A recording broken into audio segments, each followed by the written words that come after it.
কুমিল্লার মুরাদনগরের ব্যস্ততম এলাকা কোম্পানিগঞ্জ বাজারে রাস্তার পাশে দীর্ঘদিন ধরে জমে আছে ডাস্টবিনের ময়লা আবর্জনা। প্রতিদিন এই রাস্তা দিয়ে শিক্ষার্থী সহ হাজারো মানুষ চলাচল করলেও বিষয়টি দেখার যেন কেউ নেই।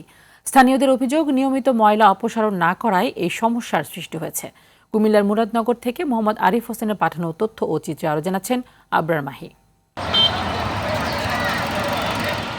রাস্তার পাশেই রাখা ডাস্টবিন থেকে উপচে পড়ছে ময়লা আবর্জনা, আর এর পাশ দিয়ে দুর্গন্ধ সহ্য করেই প্রতিদিন চলাচল করেন শত শত মানুষ, পড়েন দুর্ভোগে। এই দৃশ্য কুমিল্লার মুরাদনগর উপজেলার কোম্পানিগঞ্জ বাজারের। পরিবেশের এই দূষণ ছড়াচ্ছে নানা রোগ জীবাণু।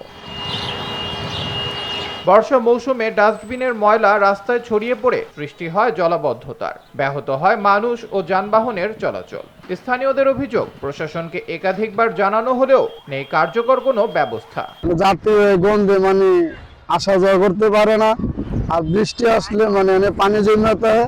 আবর্জনা ফালানোর জন্য আমাদের গাড়ি ঘোড়া রাখতে কষ্ট হয়, মানুষ হাঁটতে চলতে কষ্ট হয়, বিভিন্ন সমস্যা, দুর্গন্ধ। কলেজে যাওয়ার পথে আমাদের এই পরিবেশ দূষণ নিত্যদিনের সঙ্গী হয়ে গেছে। এই পরিবেশ দূষণের মাধ্যমে আমরা এই রাস্তা দিয়ে চলাফেরা করতে অনেক ব্যাঘাত ঘটে। তবে ভিন্ন কথা বললেন জেলা পরিষদের প্রশাসক। মার্কেট নির্মাণের অনুমোদন পাইছিলাম একবার, পাওয়ার পরে এটা তখন টেন্ডার দিছিলাম, কাঙ্ক্ষিত টেন্ডার পাইছিলাম না। এস্টিমেট পরিবর্তন করে আবার মিনিস্ট্রিতে পাঠাইছি, অনুমোদনের জন্য ওই পর্যায়ে আছে। শুধু আশ্বাস নয়, দুর্ভোগ লাঘবে দ্রুত কার্যকর পদক্ষেপ চান স্থানীয়রা। আবরার মাহি, RTV।